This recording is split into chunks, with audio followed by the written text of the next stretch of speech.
Well, hello there, and welcome to my midlife crisis. You see, I am going to be turning 40 in about a month or so. And in the run up to that, I've been buying way too many bottles of far too expensive spirits. I really should be buying a new laptop. This one buzzes like an angry hornet at this point, but no, instead I'm buying booze. And one of the purchases I made is this single cask bottling of Old Pulteney. This is a Binny's pick.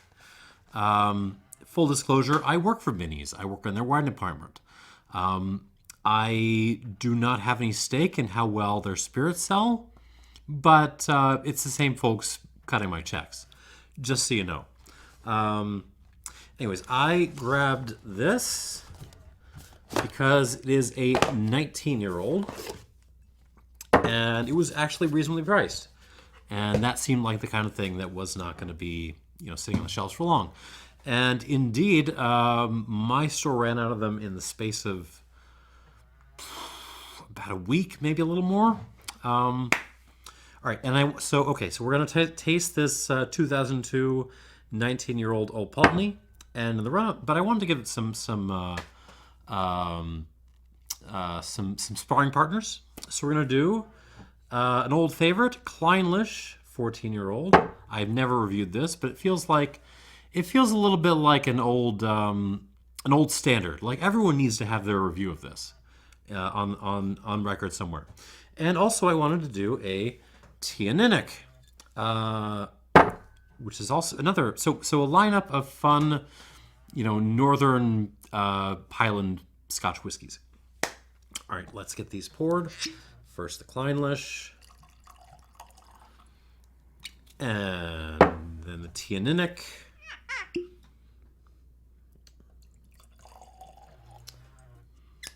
and then my little Pulteney pick, which, appropriate enough, is actually going in a Old Pulteney glass, which I got in a whole bunch of gift packs that I bought years ago.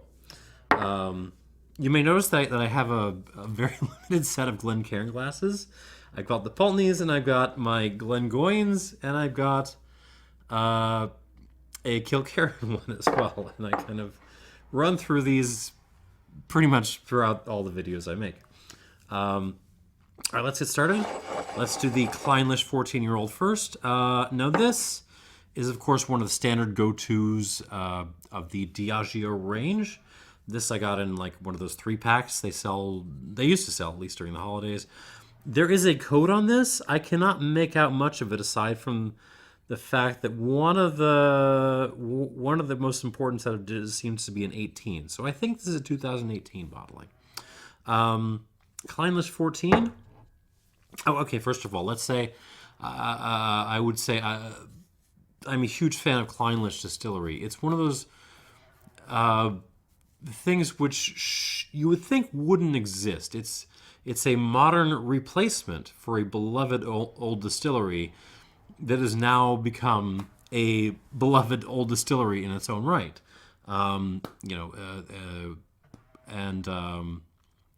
I love their stuff. I've reviewed Clynelish before. Maybe I'll link those up below. But not this 14-year-old. I've been kind of hot and cold on this. I've had the first bottle I bought of this,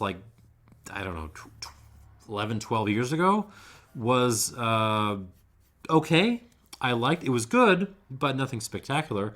And the second bottle I bought was actually spectacular. So I'm curious as to whether this is going to continue the trend. Let's see. So official bottling, 46%. No mention of natural color or chill filtration on this because it's Diageo. But you know what? Maybe we'll overlook that. See what this has got.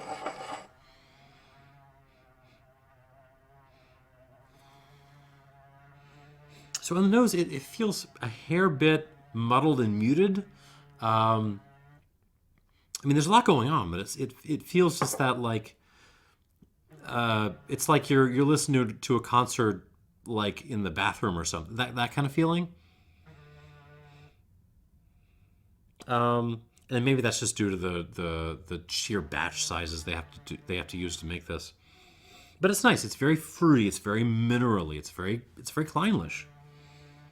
I have to say that I'm not getting a lot of the waxiness that I associate with older batches of Clynelish, but still very pleasant. What are we getting? We're getting apple. We're getting pear. We're getting some light floral notes, some like field flowers, orange peel. Orange peel, but also like a black tea note, like an Earl Grey tea.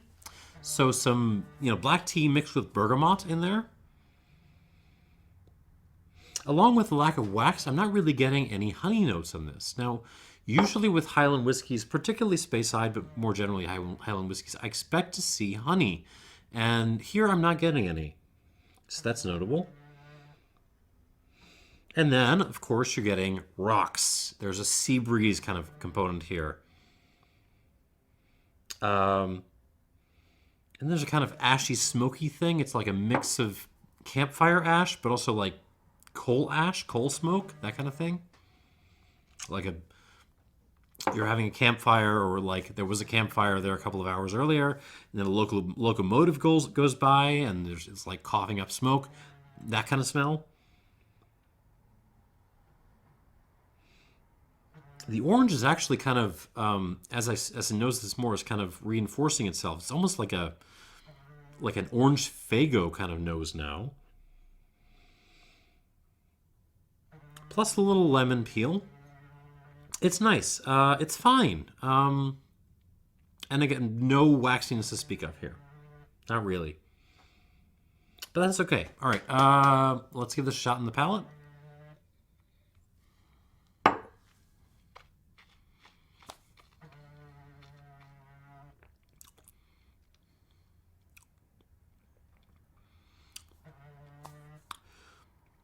Yeah, similar kind of impression here. It's nice. It's fine. It's certainly well made and high quality. It just feels a little bit muted, a little bit congested somehow. Mostly follows from the nose. Applesauce, quince, oranginess again. That kind of Earl Grey thing. Orange peel, maybe some Glenmorangie in there. But then again, kind of rocks, ash, sea smoke, and almost a kind of, let me try this again.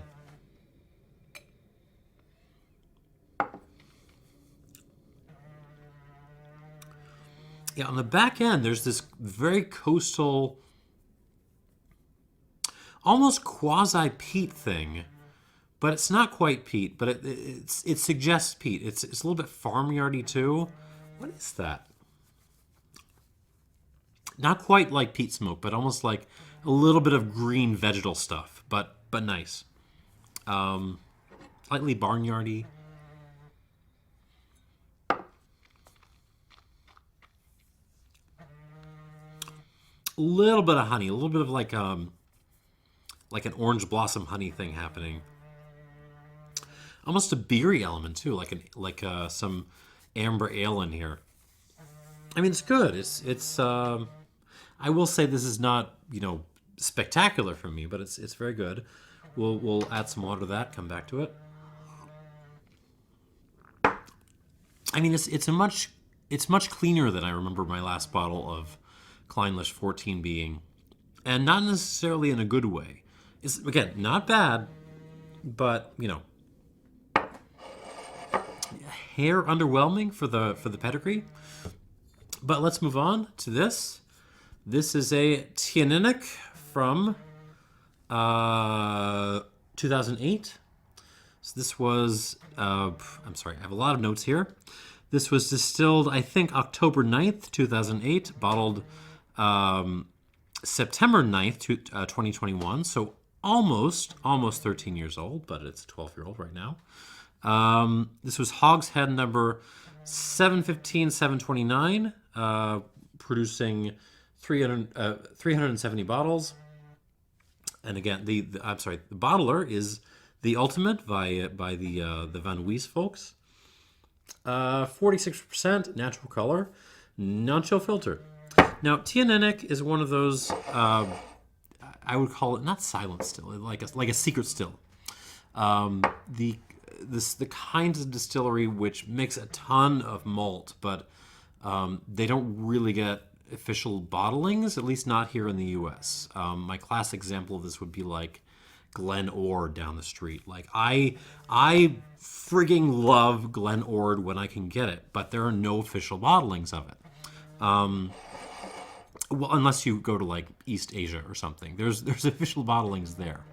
But Teaninich, kind of the same way. It's a huge distillery. They got something like 6 big stills too.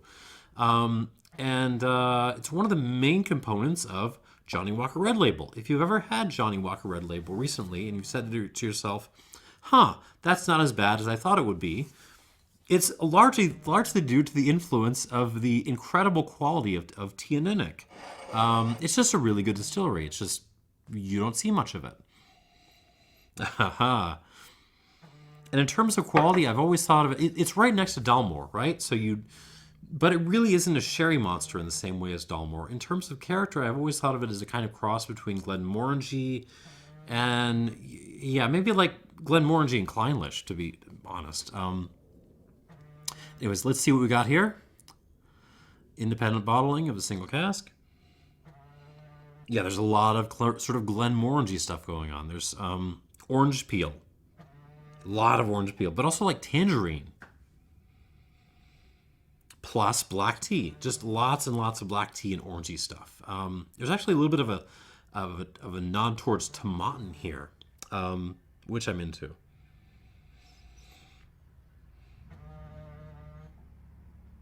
White pepper, more black tea. But then there's some kind of apple stuff. There's some apple cheese happening. You know, the Lithuanian boiled down apple thing that I sometimes talk about. It is worth hitting your local Lithuanian specialty shop just to buy some apple cheese, just to get that flavor note going, because it is in so many, single malts in particular, but you also find it in cognacs. It's kind of everywhere. Apple cheese, it's a thing. Rocks, sea breeze, like, what is it? Pineapple, kiwi, a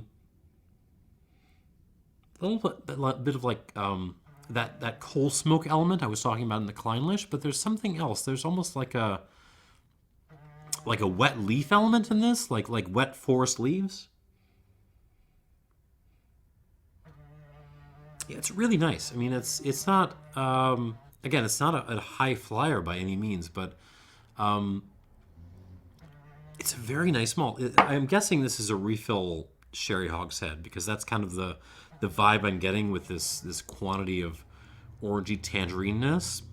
That's something I get a lot in like refill American oak, sherry casks. All right, let's see what happens on the palate. Here we go.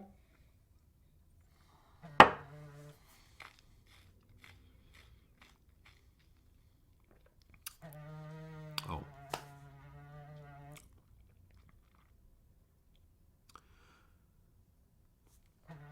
Okay, so imagine, two really good albums. Same genre, but 2 different albums. One is being played through like, a car stereo, through the tape deck. It's not a bad car stereo. It's like a Lexus car stereo circa the early 90s, that kind of thing. And then imagine the other album being played through like a modern, stereo setup. And that's kind of the distinction between these two. Like the Teaninich is just, it's not necessarily a better malt, but it's just coming through better, if that makes sense. And just by virtue of how well it's coming through, it's kind of leaving the Clynelish in the dust a little bit.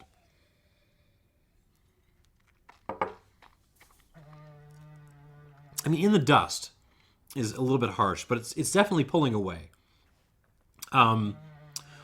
orange peel, like toasted orange peel, Darjeeling, Earl Grey, black pepper, apple cheese. But there's more than this. There's like a pop rocks element happening on the palate here. But then like actual rocks along with the pop rocks. That leafy thing, the wet leaves thing is still there. Um,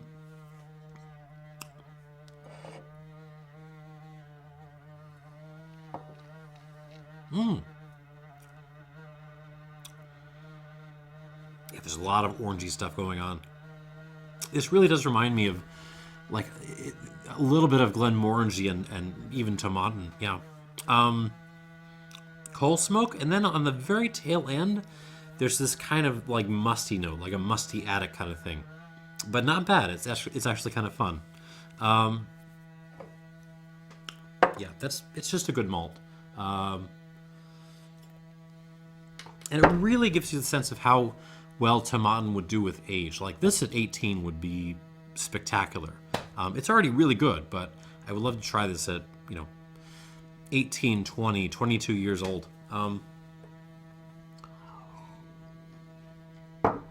But moving on to the main event, which is the Old Pulteney single malt Scotch whiskey. This is an official bottling. By the way, we seem to have entered a twilight zone where official bottlings of single malt seem to be offering better value for what they are than independent bottlings. Like the prices of independents are just bonkers right now, and it's not like the officials have gone down or anything like that, but like they've suddenly started to seem more sane in the context of where the independent market has gone. I don't know why, but there we go. Okay, so this was distilled in not a lot of exact information. Distilled 2002, bottled 2021. It's a 19-year-old. This is cask 716 for Binnys. And it is, if you read the box here, an ex-bourbon cask. And this was 204 bottles. All right, let's give this a whirl. Set that up for the camera there. Oh, God. And it smells like Pulteney. Yeah, I mean, if it... I have to keep myself like restrained from, because I love Pulteney. Like Pulteney 12 back in the day was the malt that kind of turned me on to the potential for kind of spirits in general, really, because that was a malt where it was one thing when you poured yourself a fresh glass and started enjoying it, and it was a completely radically different thing when you added a drop of water to it. Like it was a malt you could buy for under $40 that had personality. It had it had moods, and that was just something completely new to me at the time, and here I am today. So, and I kind of have Old Pulteney to thank for it, so I have to kind of restrain myself a little bit. Yeah, so if you like the Old Pulteney character, you will like this. Strawberry. Flowers. There's definitely a lot of flowers on this. Pear, quince. But it's all kind of married to, well, a couple of things. On the one hand, it's married to this kind of like salted caramel, kind of almost a salted toffee kind of thing. Maybe salted toffee. Let's go with that. But that in turn is married to like just this huge minerally note, like rocks, a little bit of ashiness. Beyond that, we're getting vanilla, black tea,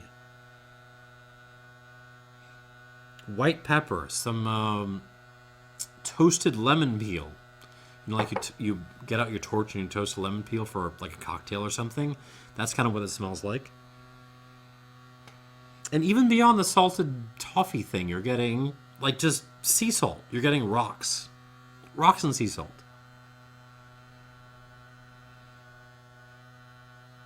Some green ginger on this. Usually ginger is a bad thing, but Here I'm enjoying it. I'm really enjoying the ginger note on this. And there's a little touch of like black Twizzlers. Just a little nod towards anise here. Not too much. It's just adding a little color. But I like it. Okay, on the palate.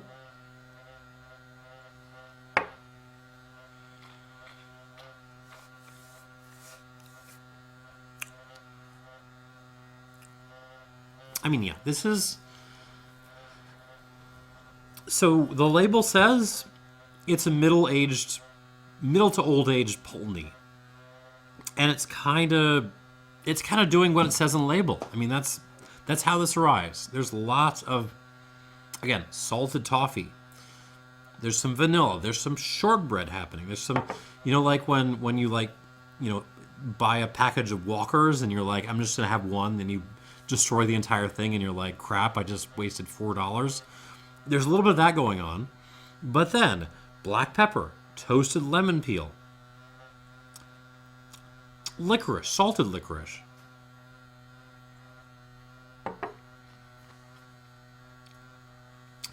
Just salt. There's a lot of saltiness. Sea salt. Quince, pear, malted milk balls, black tea again. Rocks, lots of rocks. And like just a nice, long, fairly ashy finish. I mean, the only complaint I could have about this is it isn't really sort of pushing itself, beyond Earth's orbit. It's a really good malt. It is still within within the atmosphere. We haven't gotten into the stratosphere yet. But that's my only complaint about this. This is a really nice malt. And as a Pulteney fan, this is scratching my happy place. All right, moving on. Back around to the Clynelish 14-year-old. I'm sorry, laptop. I really should be buying a new one of you, but I spent all my money on booze instead, so you're going to have to buzz away like an angry hornet for a few more months. All right, Clynelish. On the nose, now it's had a squirt of water. Roro. I mean, okay, so this is a little worrying. With water, it kind of retreats a little bit. The Clynelish gets a little bit almost stale. It kind of becomes this, musty seawater thing with a little bit of orange creeping through.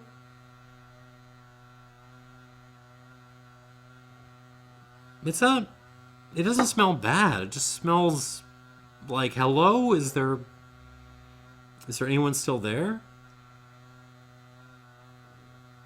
Okay. So that's a little worrying. Okay, let's see what happens on the palate.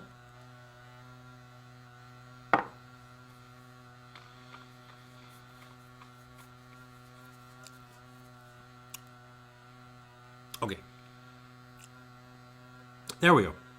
We're back in business. Clynelish is such a great distillate. This is not the best showing of it, but it's almost...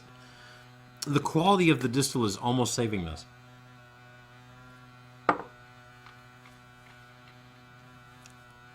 It's very peppery. It's very smoky, but not peaty. Like, again, coal smoke, campfire smoke. Appley, orangey kind of goodness. It's a good palate. Like, the palate gets much more kind of peppery and ashy, and it kind of, with the nose shutting down, the palate kind of saves this.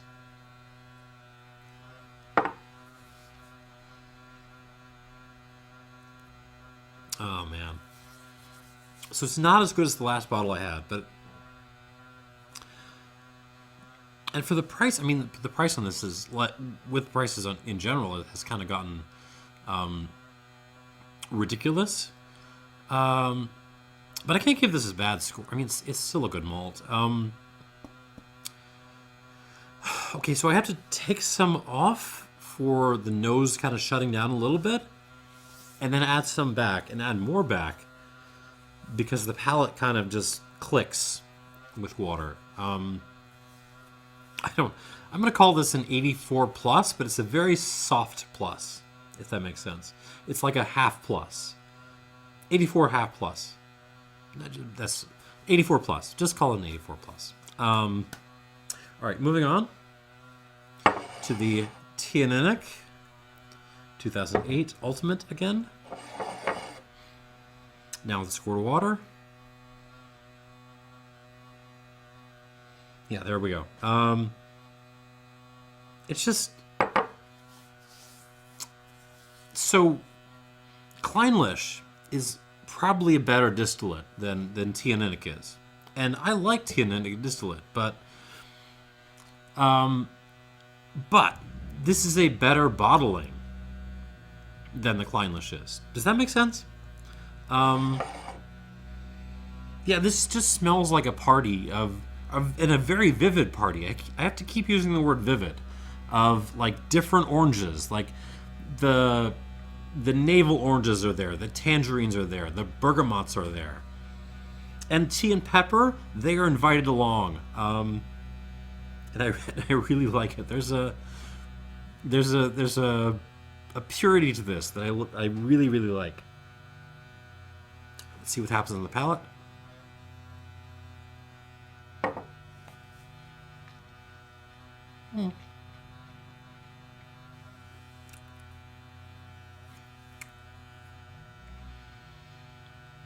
Yeah, the palate gets a little bit more creamy. Otherwise, not a whole lot of development on this, but I gotta say, yeah. Let me try the Clynelish one more time.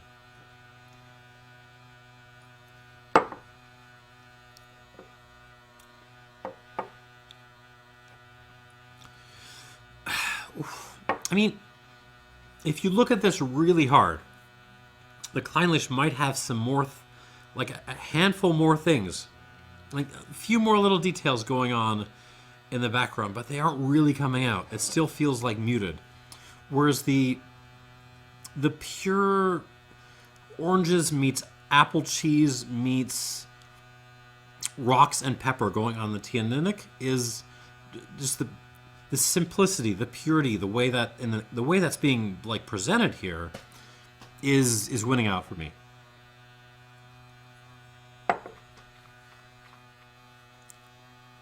Not by a lot, but by enough. Yeah, I'm going to give this an 85. 85 points for this Teaninich 2008. And now back to our centerpiece. Old Pulteney 2002 Binny's pick. On the nose with a bit of water.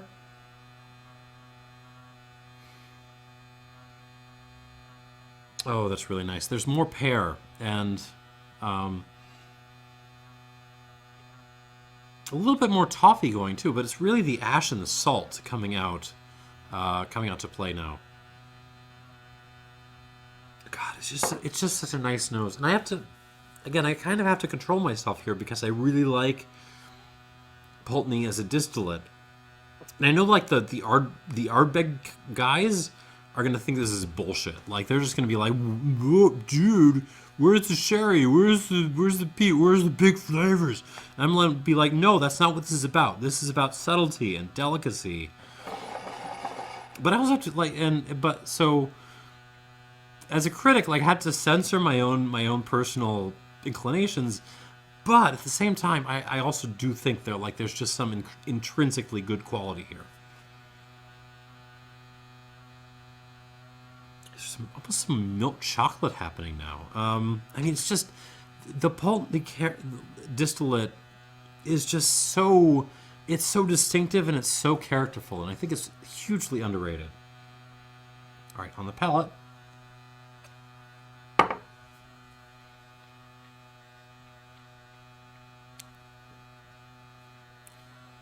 Oh.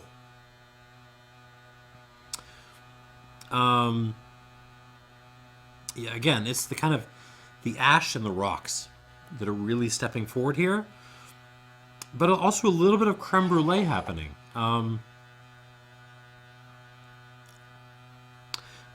just like this very long finish that kind of dominates my mouth.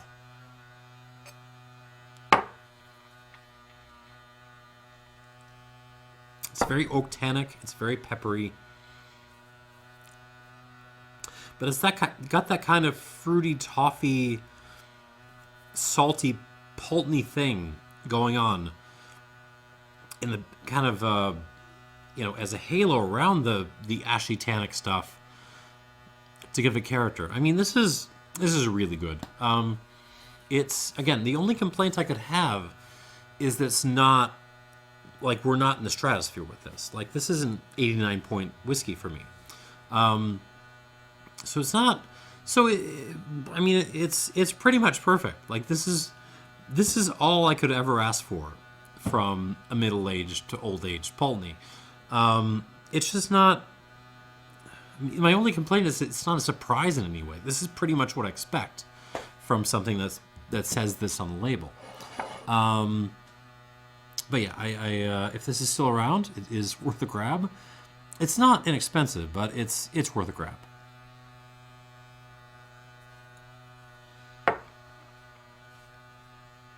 Especially given the that's nice.